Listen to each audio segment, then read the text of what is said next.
Is democracy going to be okay?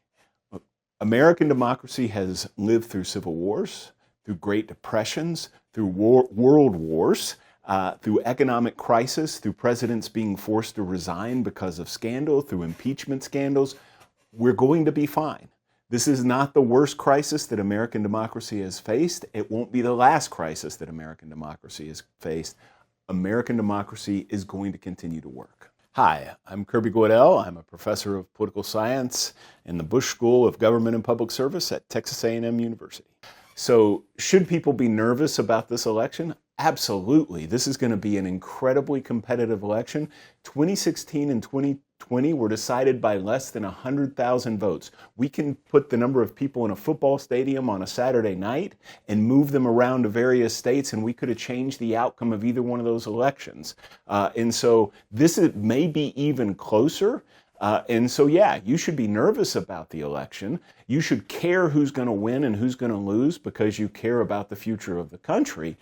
But what you shouldn't do is think that that's the end of democracy. So is there a current threat to democracy? I think there's always a threat to democracy. Democracies exist in a state of existential threat because democracies depend on the quality of input coming from the citizens. And as long as citizens aren't fully engaged, aren't fully involved, and aren't fully committed to democratic norms and values, democracy is potentially at risk. We need citizens to uphold to the idea of the rule of law. We need them to uphold to the idea that elections matter, that the outcome of elections have to be respected. So democracies are always potentially at risk. That's the American democracy and every other democracy that has ever existed. How can citizens assure that their voices are heard and that they're part of the democratic process? Well, the first thing is the most obvious one. It's vote. But don't stop at voting. You need to be engaged and informed throughout both the election period, but also once the election follows. Democratic governments are responsive to active citizens. And so the more active the citizen is, the louder their voice, the more compelling their voice will be.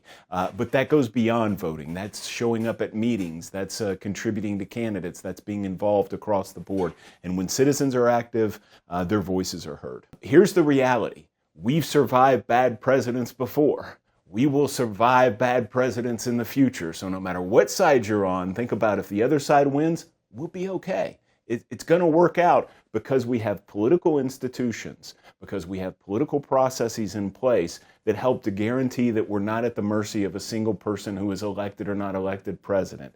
Just as important as the presidential election, keep your eye on the Congress and the Senate. It's unlikely we're going to have a president that doesn't have to deal with a Senate or a House of the other party. So this is, by no means is the president going to change everything forever and democracy going to end for all time. So are there real threats to democracy that we should worry about? Yes, we've lost trust in our political institutions. Currently, we don't trust Congress very much. We don't trust the courts very much. We don't trust the rule of law very much. And so what does that mean? It means our democracy is at least potentially at risk because we don't have confidence in our democratic political institutions and our democratic political processes. That's what worries me. That's what keeps me up at night. But those institutions are still in place. And so we shouldn't be unduly concerned about the threat to democracy from this election all by itself. Can we trust the election outcome? Absolutely. Our elections are complicated. Every state has different rules in place, and those rules are complex. And so a lot of times when people hear about those rules, they think, oh, that sounds odd or that sounds off. It's not. It's the way we do things. We do things different in Texas than they're going to do them in Pennsylvania, than they're going to do them in Virginia, than they're going to do them in California. That's just the way it works. The people who run our elections are professionals. There are poll watchers who are there to watch, partisan poll watchers on the Republican and the Democratic side to make sure that things are operating as they should work. And you can trust that the election, once the result is final, the winner is actually the person who won the election.